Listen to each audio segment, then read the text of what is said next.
Recording studio Shyam बाजार।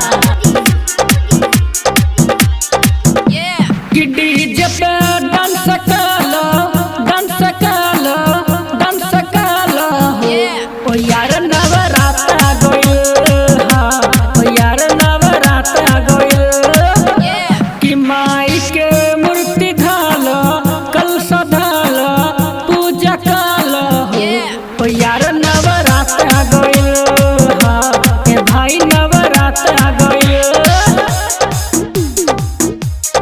अभी आप सुन रहे हैं लोकेश बिहारी को।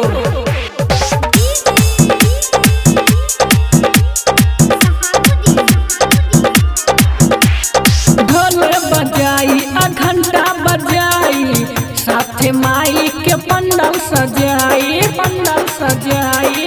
ए भैया हो ढोल बजाई आ घंटा बजाई साथे माई के पंडाल सजाई कि माई के भजन गालो पचरा गालो प्रसाद खालो ओ यार नवरात आ गइल।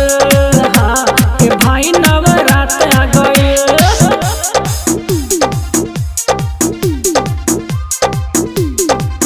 ए भाई नवरात आ गइल।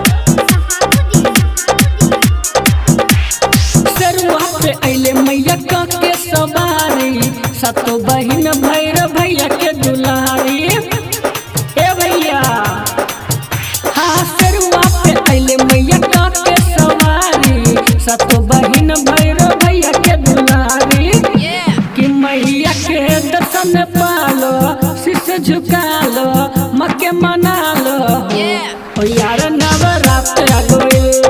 हाँ ओ भाई नवरात आ गइल।